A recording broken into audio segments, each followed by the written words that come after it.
And he's got just like this weird, eerie soul to his voice. Like he speaks from a place that we don't want to be at, yet we understand. Like it's relatable in all the wrong ways.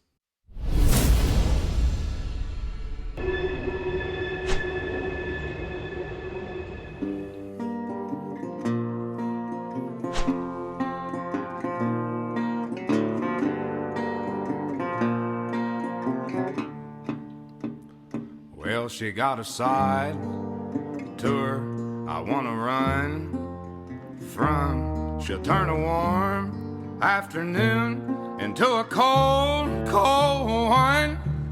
Well, he grabbed the apple and Adam took a bite. And now all these years later, and the mask still ain't right with a scornful woman. A scornful woman.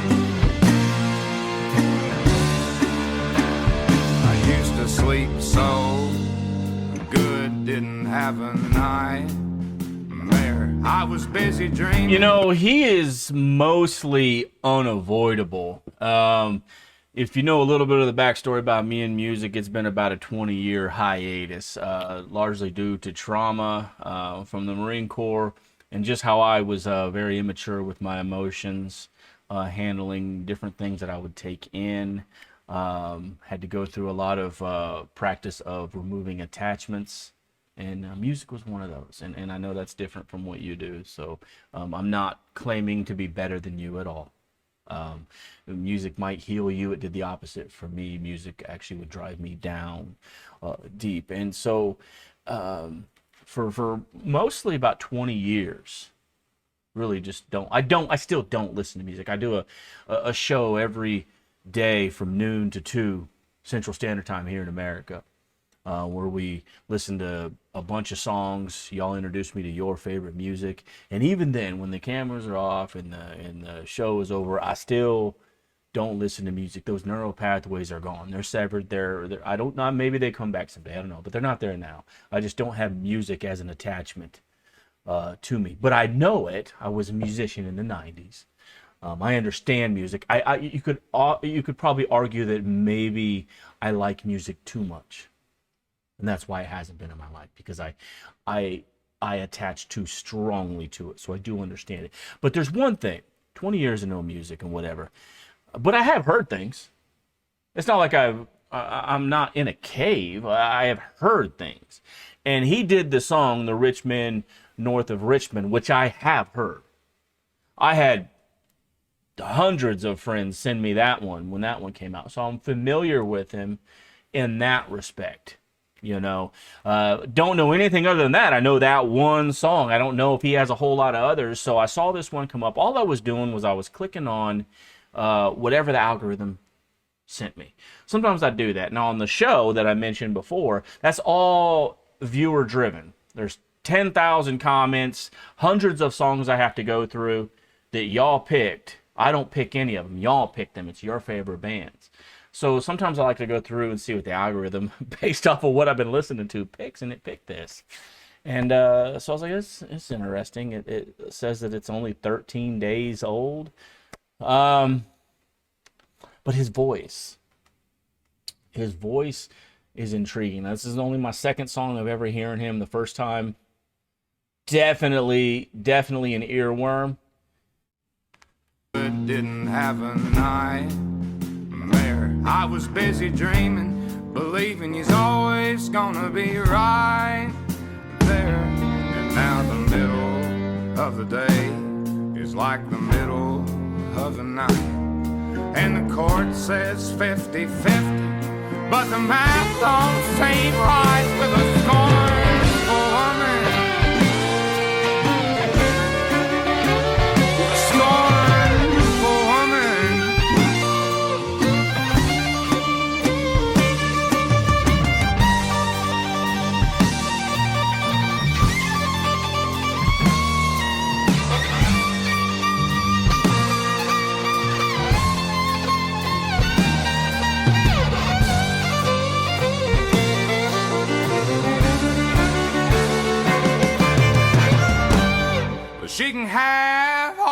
honey. no doubt this is gonna bring up some emotions in some of y'all. Um, I went through a divorce many years ago, and my ex and I, we have an agreement that we don't talk about our stuff. And I respect that, and I respect her. She's an amazing woman. Um, you know, gave me children. So I respect her. So I definitely want to respect her wishes on that. I will say this though, early on it wasn't like that. It was not like that. And I think she would admit that too. It was very tough. It was very new, and it was very hard. And this brings up a lot of emotion. Now we get along great. Her and my wife now are good friends. We co-parent. We go watch, our kids' games together. It's great. But I will say this: I have spent 13 years in counseling. Most of it is in crisis counseling and whatnot. But I have had to work sometimes in these situations where we're dealing with split families, we're dealing with divorce, we're dealing with broken homes, we're dealing with he said, she said. I have seen that numerous times. Now in crisis counseling, I was mostly handling end of the road type stuff. Like they would call the hotline or law enforcement at time before law enforcement really started implementing their own teams. I had worked a couple times with some things, uh, not in any like official capacity at all. It was just a deal where there was a few times where they didn't have any laws being broken and they needed to actually go. They wanted me to go help a couple times. Unfortunately, one of those did not end well. Not because of me, but because it had already not ended well when I got there. But there was, I'd seen the negative side of a lot of these situations he's talking about right here, where the math never lines up and you just feel hopeless. And so I can appreciate what he's talking about here. And I know for you, that probably brings up a lot of bad memories. If you're listening to this song, you're probably a fan of his. But knowing what the stats are, there's a good chance that this topic resonates with you. And it does feel overwhelming. It does feel terrible. It feels like the end of the. I get this. This is why I'm such a bad counselor now. This is why I actually had to quit counseling. I quit counseling because I finally I had enough.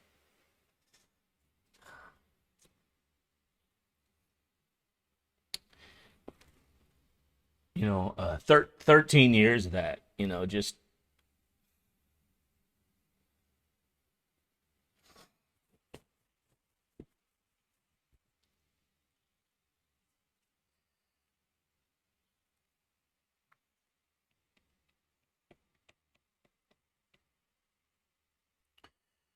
But it's not even 13 years. You know, I won't go through the whole details. I did write a book about it. If you want to go check out my book, fine, go do it. If you don't, you don't. I do not care whether or not you buy my book or not. I'll explain. I'll do all the spoilers right now. Okay, so you don't have to go buy it. Um, I was bullied as a kid. I was, a smaller kid, got bullied a lot. When I smile, you'll see I got knocked out teeth. That's from when I was a kid. Uh, I go to the Marine Corps. Spend 4 years Marine Corps infantry. I lose 18 friends. And then, shortly after I get out, my staff sergeant, my platoon sergeant, kills himself, kills his brother and himself. It was a horrible thing. And then we started losing other people. Just recently lost another guy from my unit. Went through divorce. I had my own struggles. About, a few years after getting out of the Marine Corps, I unalived myself in the garage and was found with my feet not on the ground. Thankfully, shortly after I did it, so there was enough time and everything. So, and then a number of years later, I would get into, I ultimately became a counselor, and I think I've had enough of seeing what we do to each other.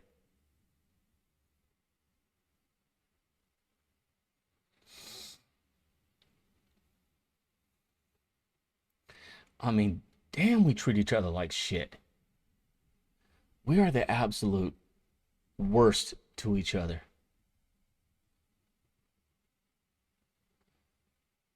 And I this song maybe hits you in the sense of like, yeah, you're dealing with a custody battle or something like that. And I get that. I did go through that. But now, my situation with him, my ex and co-parenting is awesome. We do amazing together. And I hope you have that one. I hope you can look at my story and go, hey, maybe there's hope. Maybe you don't think that. Maybe there isn't hope. I don't know. But so maybe that's where you find the relatability of it. To me, I find the relatability of it to when I sat across from people, either they were about to take their life, or I would do post care with them and they were explaining everything that was going on. Just the way that God, what we do to each other.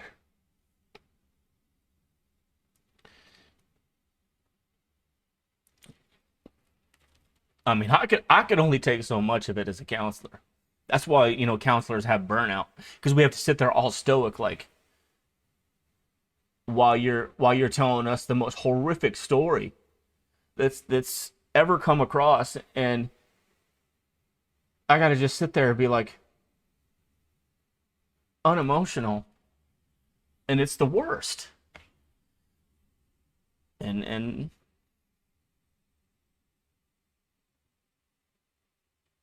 hmm. I could sit here and say that we got to treat each other better, but it's human history. It ain't gonna happen.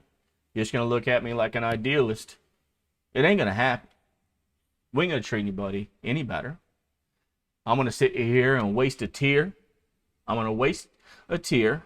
I'm gonna waste a story, because tomorrow we're gonna treat each other like shit again, no matter what I say. Well, she can have all the money, and they can keep all the fame. I go back to being broke as a joke if I could just get a break from the pain.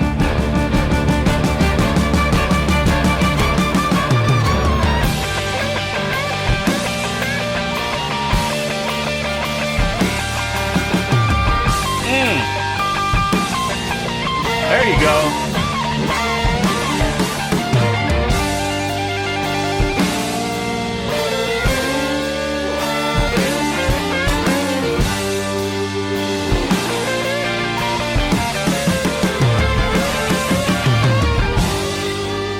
Oh my God.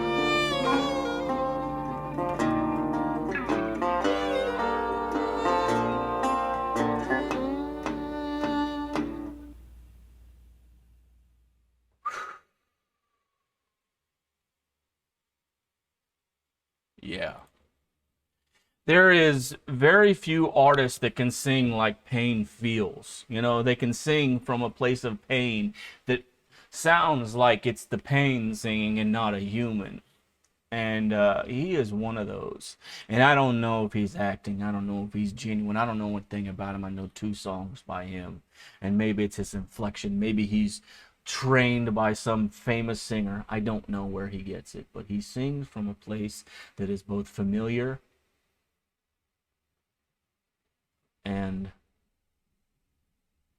like painful. Like, I don't want to be familiar with it. And it brings up so much. And I know that it hit me a little different than it probably hit you. I know that with the numbers and the stats that a lot of y'all are going through divorces, going through custody things. And I don't want to, I definitely don't want to stand over you and say, like, look how great my situation is. It's not that at all. I went through the hell of it too. And I didn't do anything special. I'm no Superman. I just am fortunate. And I hope that you have the situation I have, where things are peaceful, finally peaceful. But I do know what he's talking about. It was like that. But it wasn't without fault. I mean, I wasn't necessarily undeserving of a lot of what I got either. I mean, I wasn't undeserving. I may have been crapped on my whole life, but that gives me no reason to treat people terrible either. And so what this brought up for me was probably something different than you. And it brought up for me the days sitting across from people. Even sometimes when I would sit there and there would actually be the married couple there, and I would be able to talk with them together and just see how they talk to each other and what they say about each other. and you just want to just look at them, and you have so many things you want to say, but none of them are proper, none of them are professional, and none of them will actually work. What will work is continued practice and continued, tactics that have science behind them, that have stats behind them. That's what, if anything's going to work, that will work. But it's frustrating because the way we treat each other. So I'm going to say this with empty hope. Please treat each other better. I know that tomorrow we're going to do this, we're going to do that.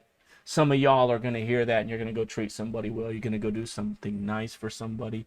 But look, we're all going to fail at it. I'm going to disappoint somebody. You're going to disappoint somebody. But at least we can do is try. And maybe I should try a little harder to treat people better. Hmm.